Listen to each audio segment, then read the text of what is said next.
Good afternoon, everyone, and thank you for joining us for this special edition of the Podium webinar series. I'm Adele Newton, Executive Director of CSCAN InfoCan, and I'm really pleased to introduce our speaker today, John Tsotsos from the Lassonde School of Engineering at York University. John is a 2020 Lifetime Achievement Award winner for CSCAN InfoCan and is currently the Distinguished Research Professor of Vision Science at York University, where he also holds the NSERC Tier 1 Canada Research Chair in Computational Vision. In 2014, John became the founding director of the Center for Innovation in Computing at Lassonde. He holds adjunct appointments in the departments of computer science and of ophthalmology and vision science at the University of Toronto. He was director of the highly respected Center for Vision Research at York University from 2000 to 2006. John's research efforts span the areas of computer vision, computational neuroscience, human vision, artificial intelligence, and robotics. John is the recipient of the Canada 2020 CSCAN InfoCan Lifetime Achievement Award, as I said earlier, and the 2006 Canadian Image Processing and Pattern Recognition Society Award for Research Excellence and Service, and of the first President's Research Excellence Award by York University in 2009. He was elected Fellow of the Royal Society of Canada, Academy of Sciences, Division of Mathematics and Physical Sciences in 2010.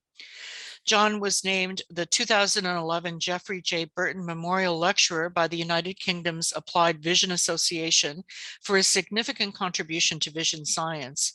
In 2015, John became the first computer scientist to be awarded the Sir John Williams Dawson Award from the Royal Society of Canada for sustained excellence in interdisciplinary research. He was named IEEE Fellow in 2018. Prior to joining York University in 2000, John was professor of computer science at the University of Toronto, where he began his academic career in 1980. In 1980, he founded the department's computer vision group, which he led for 20 years. While there, he was also appointed to the Division of Cardiology, Faculty of Medicine, and was fellow of the Canadian Institute for Advanced Research for 1985 to 1995. We welcome John today on his talk to give his talk, Artificial Intelligence, the artificial part is clear, but is the intelligence? Basically, everyone knows modern AI methodologies have proven themselves to be very powerful. They address many applications, and we use them pretty much all the time now, if you have a smartphone at least. But the question that I'm asking is, does the intelligence that they exhibit satisfy the goal of simulating human intelligence as it was motivating the whole field? And just as a reminder, this is really where it all started, where McCarthy, Minsky, Rochester, and Shannon proposed the following and coined the term artificial intelligence. The underlined part is the piece that I'm interested in, and that is, they said, the study is to proceed on the basis of the conjecture that every aspect of learning or any other feature of intelligence can, in principle, be so precisely described that a machine can be made to simulate it. I guess by asking the question, I'm really trying to ask our community to perhaps not be so casual with how intelligence and the state of the art is described. The answer to the question, in my mind, is no, not really. It's not really doing that. The original conjecture seemed to presume that the nature and detail of human intelligence was known. It was not. It's still an open problem. I'm going to focus on the rest of this talk on visual intelligence, since the visual components of your brain cover about 40 to 50% of the cortex. It's a pretty good proxy for intelligence in general. Now, it's not that biological intelligence was ignored. Far from it. Computer vision has been inspired by biological vision since its earliest days. And I show some classic examples there, many names that I'm sure you recognize immediately. In computer vision and image or video applications, much more emphasis has been placed on visual function than functional vision. Let me explain what these two are. This is a quote I found from this paper written by pediatric neurologists of all things, but the point is that they do a very nice job of separating these two kinds of visual abilities that we all have. They say that the complete assessment of an individual's abilities requires consideration of both of these forms of vision, visual function describes how well the eyes and the basic system detect a target stimulus. By varying single parameters, you can test it in a repeated fashion in order to reach a threshold of performance. Functional vision, on the other hand, refers to how well an individual performs while interacting with the visual environment, how they use vision in everyday activities, and it has to be in complex real-life conditions. So the first of these, visual function, sounds very much like what much of computer vision is these days. Functional vision, not as much, not as prominent, nor as successful. So what's an instance of functional vision? This is the kind of vision that I would like to focus on in terms of my research. Let me tell you a story. One day, I drove my daughter to a ballet workshop, and later I returned to pick her up. On entering the workshop hall, I saw about 100 young girls all milling about and chatting or playing as they waited for their parents, all wearing exactly the same dance outfit, all with their hair in the same style, all roughly the same height and age. And surprisingly, most girls had the same skin and hair color. Even my familiarity with my daughter's face did not make it pop out from the crowd. At this point, I thought I should show you a picture of this, then rethought that it might not be as appropriate, but I didn't need to have a picture of it because Edgar Degas had the same problem a century or more ago in his famous painting, The Dance Class, where he's looking on a scene of ballerinas pretty much all looking the same at first glance. Well, I began to panic and I started to look at the faces one by one, asking, is this my daughter's face? No luck. Then I realized that some faces were not visible. So I started to walk around to get different viewpoints. Of course, I eventually found her and all was well. But the question is, how did I do this? What exactly directed my eyes to fixate, my cortex to process each image and make decisions about what I saw? In other words, what I want to do is to characterize functional vision. Humans have the ability to find information they need, to solve tasks. They're not passive receivers of information. I searched for my daughter. I did not wait motionless with my eyes fixated on one spatial location for her to perhaps walk into my line of sight. This would be the system of a vision system of a barnacle, and I'm not a barnacle. Not a new idea though, because many have pointed this out over the past. And I point you to a historical review paper that I had the good fortune to participate in writing with some of the other major people in the field. So the question then is how to experimentally document such function. Is there supporting data? The literature is quite meager. There is very little in any literature that describes exactly what visual intelligence is in a functional vision setting. This is an aspect of intelligence that is not fully understood, certainly not like McCarthy, Minsky, Shannon, and others had hoped. So in my example that I just gave you, I was searching faces to see if each was the same or different from my daughter's.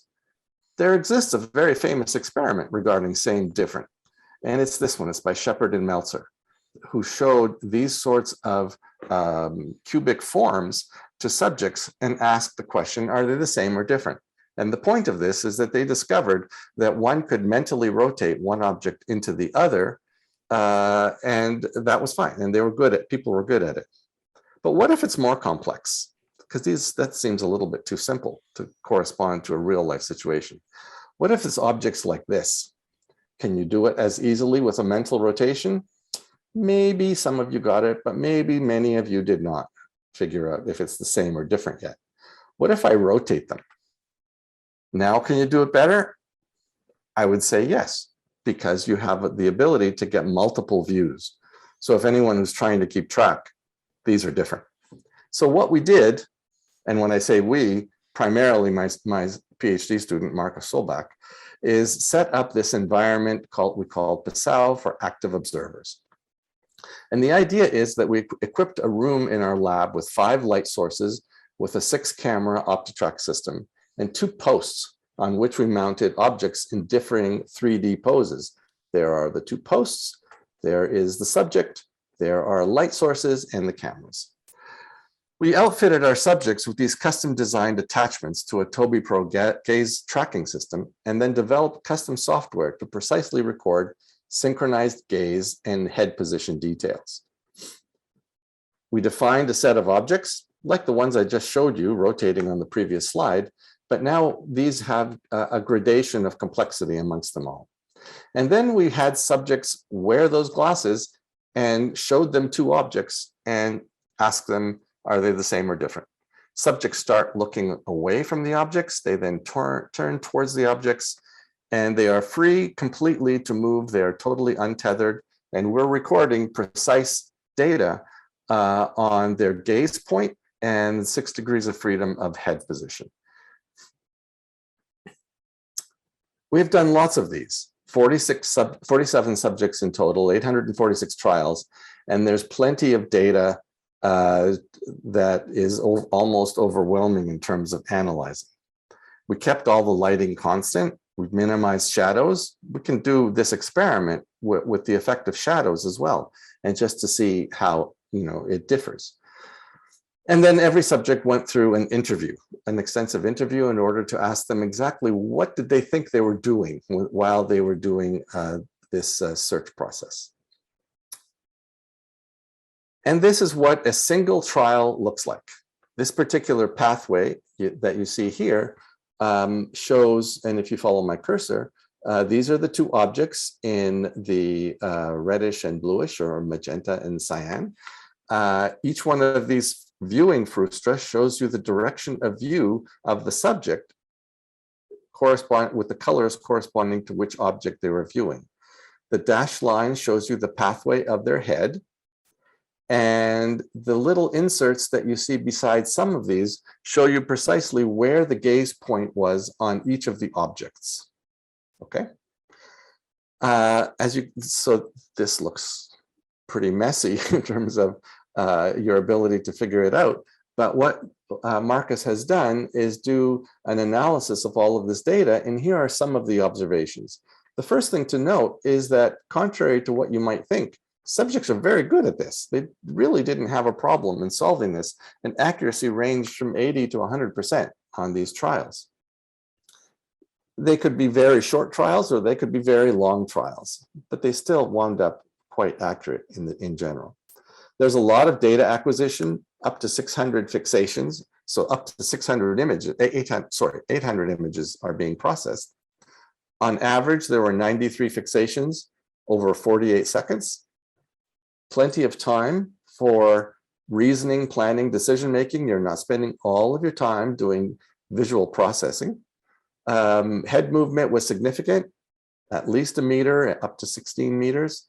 If you're making a mistake, it takes you longer to decide that it's wrong. Most interestingly, subjects did up to 18 trials each, but no learning effect was observed. That is, there was no improvement across these 18 trials in terms of accuracy, response time, number of fixations, or head movement. You can take these fixations and string them out in this fashion as well. I know you can't see any of the detail there, but that doesn't matter for this case. And what we noticed is that you could categorize some of these fixations by their purpose. The purpose comes partly from data mining, partly from both machine and hand data mining, and partly from the interviews of the subjects who told us what they thought they were doing while they were viewing these. And I'll show you an example of one of these in the next slide. This is what each one of these little black dots that you see on your screen looks like. Basically, we've captured exactly where the subject is looking on the object and what is the sequence of viewpoints that they took in order to get there. And these are just some other examples of these sequences. What you see is that there doesn't seem to be a single solution strategy, and there are complex strategies that branch almost in all of these trials. So this is quite a challenge to be able to characterize what might be happening. Here's one of the examples that I mentioned of a pattern for you. Many patterns have been found so far, about 50 and maybe more. And each of them has a different kind of usage depending on the complexity of the objects, the orientation that the objects are placed in when you're viewing them, and the starting position of the subject. So those are a reflection of real world conditions in that the starting point is different in all cases.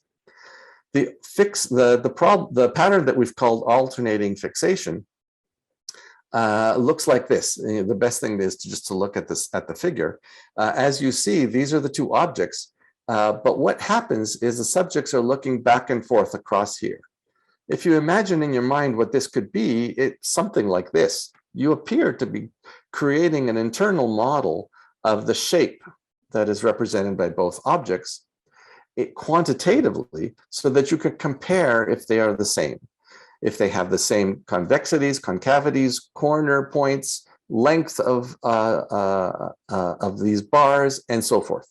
And then you need, of course, to have a controller that will tell you exactly where to look next for every viewpoint that would allow you to flesh out this internal model that you're keeping in visual working memory.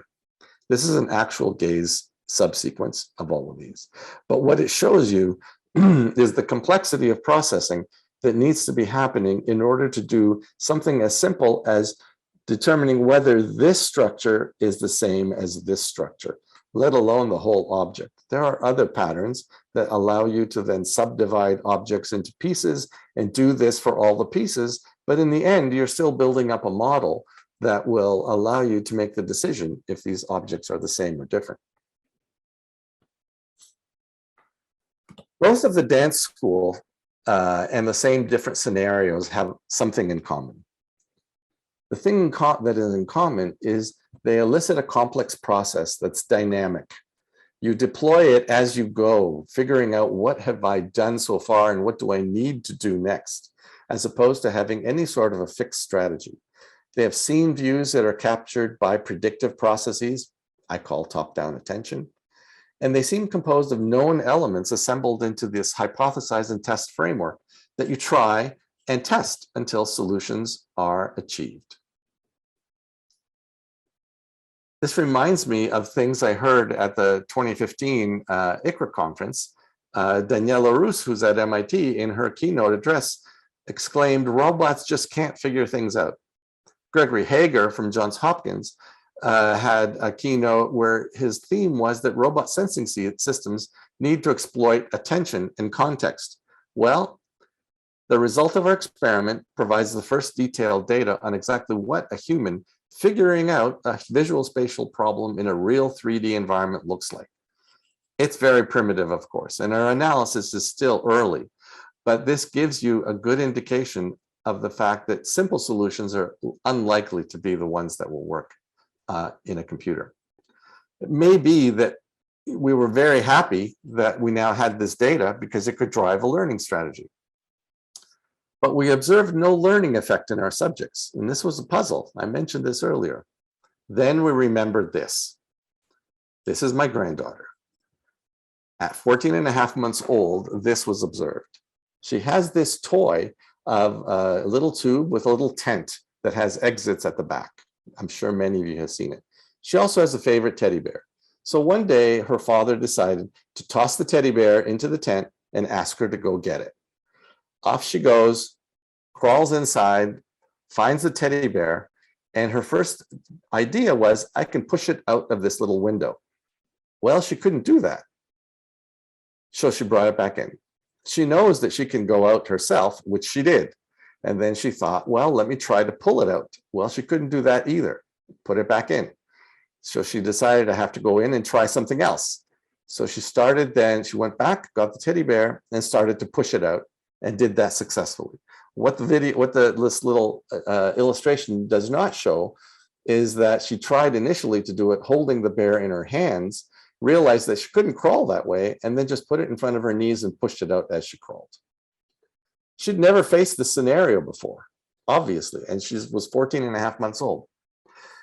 Contrast this with the often used inspiration for machine learning methods due to Turing, where he said, instead of trying to produce a program to simulate the adult mind, why not rather try to produce one which simulates the child's? If this were then subjected to an appropriate course of education, one would obtain the adult brain. Presumably the child brain is something like a notebook as one buys it from the stationers, rather little mechanism and lots of blank sheets. Mechanism and writing are, from our point of view, almost synonymous. Our hope is that there's so little mechanism in the child brain that something like it can be easily programmed. The amount of work in the education we can assume as a first approximation to be much the same as for a human child. At one level, of course, a child's brain can do little and knows less, but to assume that it only needs to be educated to reach adulthood requires one to believe that the pages of this book are unchanging. This also assumes that we understand the brain mechanisms at play, the writing in Turing's words, and that they too are unchanging. In the 1940s, that perspective was perfectly acceptable. That was the level of understanding in neuroscience and cognitive psychology. With all respect to Turing, though, much has changed in the last 70 plus years. The blank sheets and the writing mechanisms change while you're learning and maturing. Let me give you some evidence for this. Here's a 2018 paper by Sue and Murphy, where they summarized the visual development milestones. As you can see in this table, I'm not going to go into much detail. You have age across the top and visual function, milestones of visual function across the vertical axis. For each of these, you see these little arrows. Green means it's still maturing. Black means it has matured. Red means that it is starting to degrade. So if you notice, it takes a long time for some of these to mature. Face recognition, face perception, for example, until you're 20 years old before it becomes fully mature. And this means all aspects of face perception, to be able to read emotions and so forth. Now, you might say that this just reflects how much data is required. And certainly, the data is required in order to get this over this amount of time. But it's not really such an easy answer, because they also looked at the anatomical milestones. And as you can see here again, the various aspects of anatomy and neurophysiology change over time also. And there's no easy correspondence between this and the previous graph, for the simple reason that the previous one was looking at overall behavior. This one looks at the anatomical milestones of only one of the visual areas in the brain, V1, the very first in the processing stage in the brain. That's only one out of about 150 in the brain, and there might be 50 or so of those devoted to vision. So the story is much more complex. But the bottom line means that human learning is a more complex activity than the way Turing described it. We need to account for the fact that not only are you getting data, but the structure on which the data is being imprinted and which learns the data matures over time while you are learning. And that's what you have to take into account. So perhaps we need a different perspective on learning and development. This perspective is something that we are working towards, so I will only be sketching an answer to this problem. But the idea is to be able to cover the three different scenarios that I've just shown you, if not more. Exactly what my granddaughter did, the dance class story, as well as the same different story. And it would need to have at least these sorts of elements. That the starting point is not blank, but there are some innate and minimal capabilities. There's something there that starts. This minimal functionality develops with experience and matures. So the new capabilities are added and new experiences refine those too.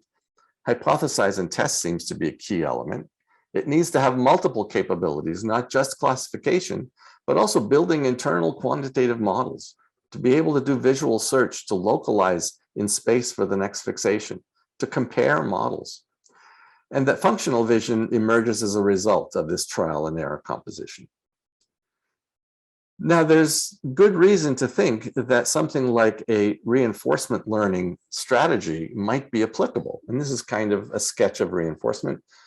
We've added in the sensor part here to connect it more to vision. In other words, the environment is sensed and interpreted, which then provides state and reward to the agent, and the agent acts on the environment. The sketch of learning that I'll be proposing is called Active Composition and Exploration, or ACE learning. And we're going to start with a structure that looks like this. to compare it to the previous slide, what we have is a different decomposition than this at this high level, because we do have an external world or environment, but the other two main ovals that I have are to show how you understand the world and how you decide what to do. It's kind of like sensing an agent, but a little bit different. The important point, though, is that these are tightly coupled. There is a path back from both to the other, whereas here they are sequential. That's a major difference. In the oval of how you understand the world, we see three different pieces. What your body allows you to do, this is to account for the fact that your body matures over time, as you age, as we mentioned. What you know, which we continually add to, and what the world tells you, what you get from the world. What you know are the things that you know, as well as the things that you know how to do. We call them cognitive programs. What the world tells you requires interpretation of what you observe, and then assimilation into the things that you know. And finally, all of your capabilities, physical, perceptual, attentive, and cognitive. And for us, we included the selective tuning attention strategy in here as well. Now, when you have something that you need to react to, when you see something that you need to react to, you can have a simple strategy like select a subset of what you know, select a subset of what your body allows you to do, choose the cognitive program base methods, and then put them all together into a new cognitive program. You can then tune that cognitive program for the particular task that you're doing, create an expectation from how you understand the world that tells you how the world should change, and try it. And the way that the world actually changes gives you your reward. Now, this doesn't work quite as nicely as it sounds because the selection process is intractable. So you need to have the attentive abilities be broad enough to assist you with all of these different selection processes. Those of you listening to this might have two concerns right off the bat. The first might be that you believe current advances in machine learning already suffice. I don't really need to do anything different to solve these two tasks. I'm not so sure.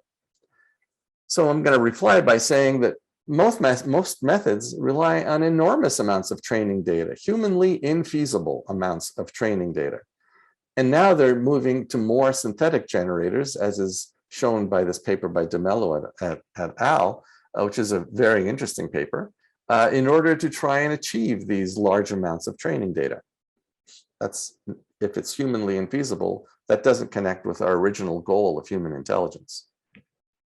Most methods do not admit widely different multiple tasks. Transfer learning is not quite the same thing. Most methods include only a small spectrum of human attentive abilities, if any. And most methods, as a result, do not map well onto human embodied learning characteristics. Remember our original goal, as McCarthy and others stated. In ACE, perception, reasoning, and action are integrated. They're not sequential. The separation is outdated, as Rod Brooks from 1986 and so many other people had pointed out. There was a time, there were decades where the separation was indeed believed in, and David Marr's famous book certainly includes it, but certainly not any longer. Inductive reasoning is central and a source of reward, namely making a prediction of what's likely to happen and then verifying it from what you know. And the learning goal here is to build successful cognitive programs that can be reused. A second concern could be that it just looks too complicated. It's not intractable. On the next slide, you'll see that this basic structure we've already demonstrated in some sense.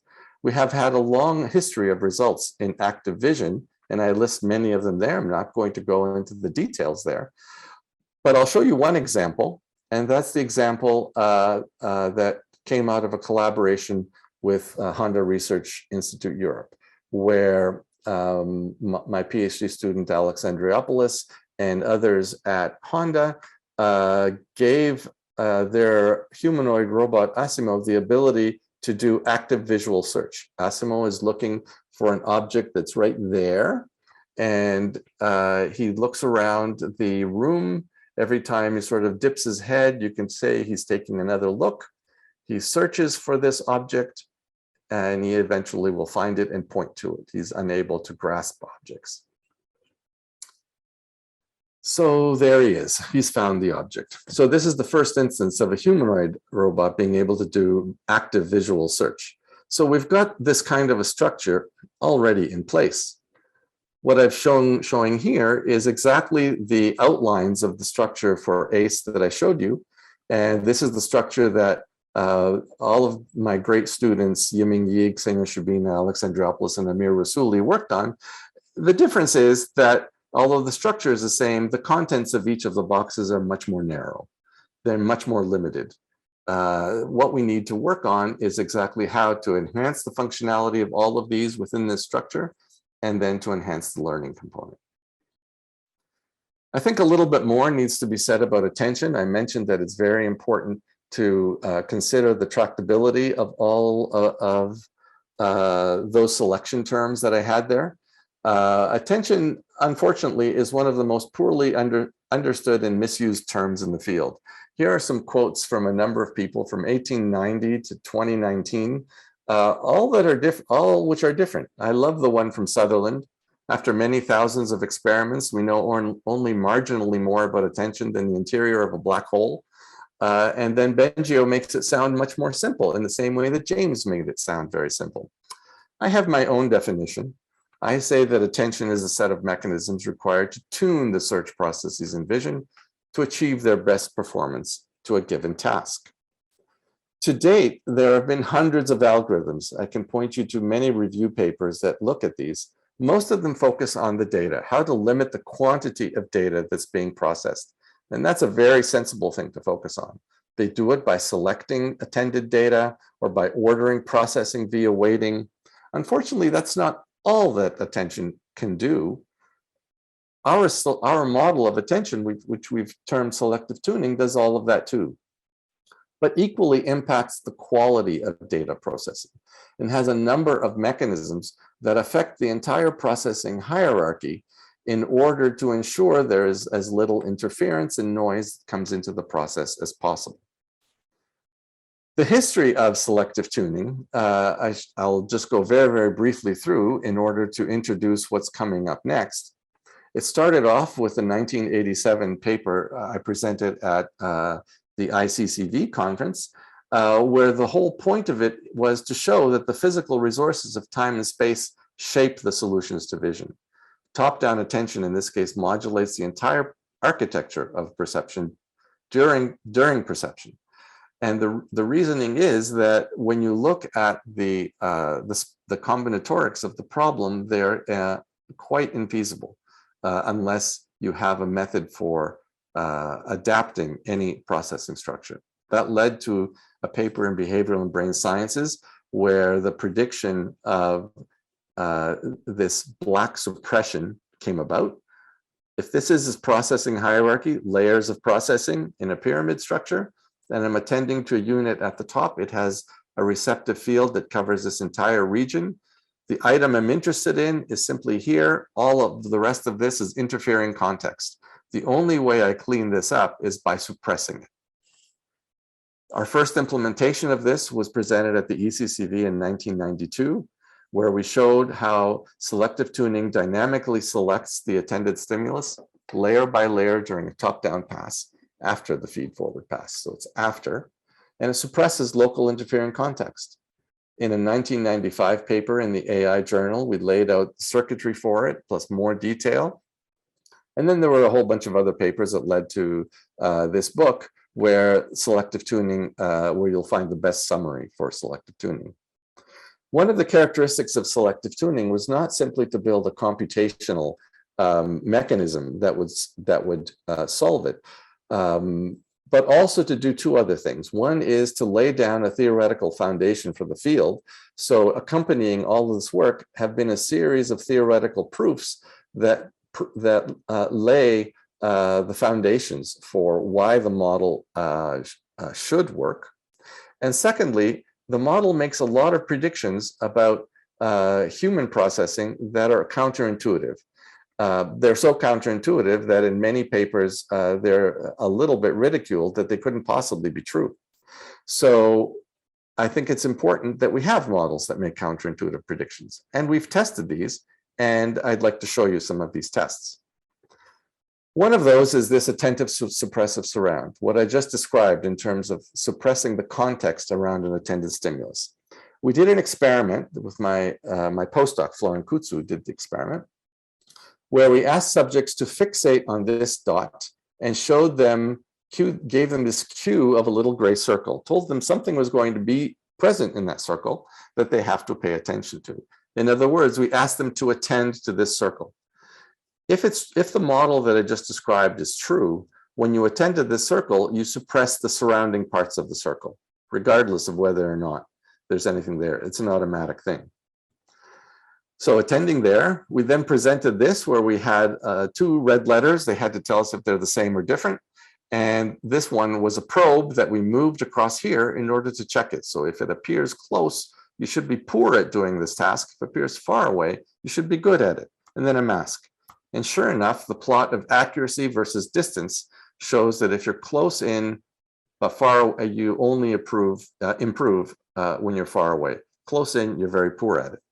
We asked subjects to also attend here and do the same task, and they got a completely different result. So this shows you how tuning can make exactly the same system behave differently, even when shown the same data. This is also shown, we've also shown that this has a neurophysiological implementation, is due to top-down flow, applies to several features. So this is feature-based attention, and how it enables precise localization in cluttered scenes with a terrific group of postdocs and other colleagues. To connect back now to the developmental part, the infant part, the child part, we also did this experiment exactly the same with 600 children of different ages and asked and checked to see, do they also show that characteristic suppressive surround? The surprise was that they don't. The children under 6 can't even do this task. You can't even get them to do it at all. Children a little bit older show some ability, but very little. It takes until you're a young adult, past 17 years old, to get to the performance curve that we saw for the adult-only case that I just showed you. So this adds yet another behavioral piece to what I showed you in those graphs about how the visual system of a child changes over an extended period of time, and it's not only due to the learning part. One of the things that you must have noticed in the experiment that we did with same different is that there's a lot of eye movements going on. So we need to be able to also represent eye movements in a decent way and to process them. This is work that was done by my students Kalden Vloka and Yulia Kotsaruba. We presented it at CVPR in 2018. I'm not going to go into the details of the model other than to say that it's different than most models that predict where you look next in images, in that it does not rely on a single feature-based saliency map. It has a much stronger reliance on more types of information. And the task that it was doing is trying to see if it could predict a sequence of 5 fixations and compare them to humans, to sequences of 5 human fixations. I'll just show you some of the results. So this image is a classic image due to Yarbus. He recorded eye fixations from humans. So these plots are of 720 fixations of free viewing. But in each case, there was a different, they're different because in the top one, there was no task. In this case, in the second case, the question was, describe the ages of the people in the image. So when our algorithm worked on these, operated on this image, it has a sequence of fixations like this. Now, those can be perfectly well believed that they're human. They look human-like in both cases, especially with respect to the second one. If we do a quantitative analysis on a data set, the data set that I list here by Borgi and Iti, we see that amongst all of the models we tried on one particular distance measure, our model, which is this red curve, versus the human case, which is this, sorry, the human curve is the red curve. Ours is this blue curve, almost overlap everywhere. The actual difference is within intermeasurement error of subjects for humans. So I think we've done a very good job of being able to capture how fixations sequences can be created and thus compared to our own same different kind of data. The one missing piece is that of embodiment. And I think that this is really what's holding back much of the experimentation. And I'm very hopeful that what I'm going to show you next might make a difference. Along with Bikram Day and Michael Jenkin, engineer and colleague at York, we've designed a new head for an active observer. This is a new robot head that is binocular, and it has a unique breadth of functionality so that we can study human-like eye and head motions, their interrelationships, and to actually test whether or not these can account for how humans move, whether they're useful for machine vision. It might be the case that although humans have torsional eye movement, this might be completely useless in machine vision. Up till now, we had no way of actually testing all of this, and now we do. So you see here two figures of the design. You see the actual head here. And what I've tried to show in the design is the different degrees of freedom. These are the mechanical degrees of freedom that the head has, that it can move, that it can flex back and forth on its neck, that it can rotate about its neck, that it can bend on the side, and each of the different eye movements that are also possible. The camera system also has a number of degrees of freedom, and these are 5 different optical degrees of freedom that are given here. Now, you might tell me that why bother? Disney and other companies have built these amazing looking robotic devices, but the purpose of these are different. For Disney, the point is to cause an observer to believe that they are real. That's not the same as being actually quantitatively comparable to human eye and head motions. For example, there's no reason in the Disney head to have torsional eye movements. Humans have torsional eye movements. We think we understand why. We have to determine whether or not they're in what ways they are useful. The Disney head would have no optical degrees of freedom because it doesn't need it. Our eyes certainly do, and our head, as a result, also does. So I think that this goes quite far beyond what is out there currently. The pieces, all of the parts are 3D printable. They will be publicly available at some point in the near future, so that we're hoping the community can start getting back into embodying some of these developments in a more serious fashion. I think that I will start to conclude now, because I have a lot of conclusions too. I wanted to also point out that we've been building heads for a while. There's our first one with Evangelos Melios, Michael Jenkin, and myself, published in 1993. This is the Trish head. It had 7 degrees of freedom, and it was a huge amount of fun.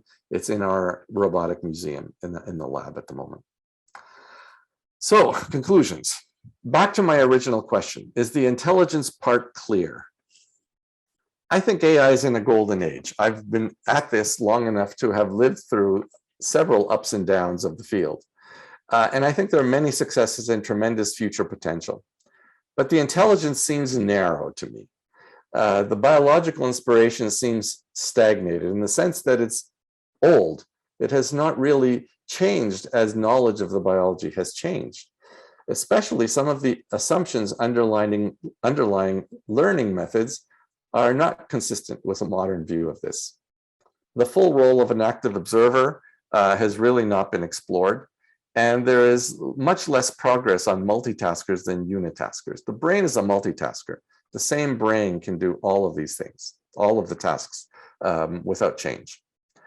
And I don't think this is a criticism. This is not due to anyone being careless. It's not due to lack of knowledge. Everybody is quite aware. I think it has a different reason. The reason is it's freedom for resource constraints. Certainly when I was starting in AI a long time ago, there was very little compute power. There was very little memory.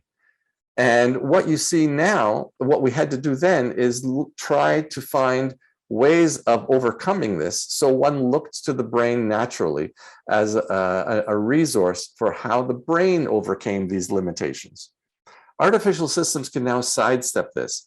The advent of GPUs and TPUs, and I noted the other day an announcement from Meta AI about a 16,000 GPU supercomputer. These now can do things that are prohibitive for a human brain. So one can have a much greater space of possible solution strategies that the brain could never consider. The scientific goal, however, of understanding human intelligence remains, and it necessarily must respect these resource constraints. In my humble opinion, if we don't understand that, we will never be able to develop the true multitaskers, because the combinatorics of all possible images in all possible scenarios is far too great for any computing system. The second conclusion I want to make is that functional vision requires active observation. Remember the definition of functional vision, how well an individual performs while interacting with the real world. An intelligent system acquires data as it needs it, while always being vigilant to its environment, and it reasons about its role in fulfilling tasks. It features closed-loop control, where the system is an active agent within its environment, and where the system interacts with it and dynamically tunes it for a context and task. It learns from these actions. Interestingly, although I'm saying this now, this is not so different from what Barrow and Popplestone said in 1971. We still have not fully embraced this particular approach to the recognition problem. Human learning is not based only on the data. It needs the data and the question that led to the data. So the embodiment is essential. Finally, how do we get towards intelligent visual functional vision? I've presented a number of things to you here. I've distinguished visual function from functional vision. I gave you the first detailed data on active 3D human problem solving, which it really talks about the centrality of hypothesize and test. I should note that I recently had a review paper in the journal Cortex where I looked at this from a cross-disciplinary point of view, and all the disciplines are really coming to that same conclusion, that you have dynamic composition happening. I've showed you the attentive capabilities, some attentive capabilities, and claimed that they should be broader in the systems that we're building. I've talked about development and how the visual system takes a long time to mature, but while it's maturing, it's still learning. It's not, that doesn't change. I've sketched out a new learning framework called ACE. I've shown you a new robotic head called Digit. And I've talked about the importance of the scientific method to prove theoretical concepts, using the theories that are developed for predictive experimental work. There's still so much to discover about intelligence, and computation can be a strong contributor. It can provide a language for describing representations and mechanisms. Both Steve Zucker in 1981 and Peter Denning in 2007 wrote about this. And it can also provide predictive and not just explanatory theories to drive experiments. Since this was a lifetime achievement talk, I want to acknowledge a lot. I want to acknowledge the University of Toronto, from where I was a graduate student to faculty member for 30 years. I want to acknowledge York University, where that has been my home from 2000 to the present. A lot of funding networks that have participated in all of this work over the years. Over 180 trainees, some of the names that you've seen, but certainly not all of them there. And amazing collaborators across a wide number of countries. So I want to thank Adele again. I want to thank CSCAN, InfoCan for the opportunity and for acknowledging me in this amazing way, and to encourage you to send me any comments and questions, which are always welcome. Thanks very much. Thank you, John. And I'm really feel lucky that we have you as part of the CSCAN, InfoCAN community and part of the research and teaching community in Canada, as I'm sure all of your 180 students that you've mentored over the years can attest. If people in the audience have any questions, you can either put them in the chat or in the Q&A, and John will be happy to answer them. So I'll wait a few minutes to see. John, what do you think is the sort of the most interesting of the things that you've done? I know it's probably hard to find one thing, but what's the thing that in your long career for which you've received this Lifetime Achievement Award you would point to as sort of the most groundbreaking thing that you've done? While we're waiting for questions. I think, as I always tell my students when they're trying to think about what is it that I should work on, because everybody, that's a concern everybody has, is don't work on something that someone can overturn in 6 weeks or 6 months. Work on something that will have permanent value. So for me, the kinds of the biological knowledge that was created out of the theoretical predictions from my models is the most exciting, because that's knowledge that lasts. That's not going to be overturned. Well, maybe some of it will, of course, but that will last a long time. So for me, the most exciting part has been getting to the point of modeling where predictions were made and then they started to be verified experimentally. And for anyone who thinks that might be an easy or a short route, I can tell you that the first predictions were made in 1990. As I said, the first experiments to demonstrate them started to appear around 1998, and only by 2011 was it acknowledged as, yes, this is now a thing, in the community. So it takes a long time to get that whole process going. But to me, that's really the highlight. That's great. And I have to believe that also the number of students that have worked with you and that you've graduated. Well, some of them are pretty amazing. So there's none of this, as you saw, there's none of this where it was just me. All of the students are there. I can't single out any of them. If I could single out, say 25, I could do that. But some of them are amazing. They've had terrific careers, and they're my friends. And I can't express how important those relationships have been over the years. Well, it looks like you gave such a great talk that there aren't any questions. So I want to thank you again for taking the time. And oh, look at that. Just as I say that, there's a question. John, from Evangelos.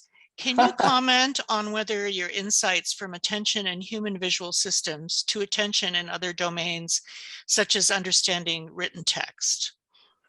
Okay, so hi, Evangelos. Great to hear from you.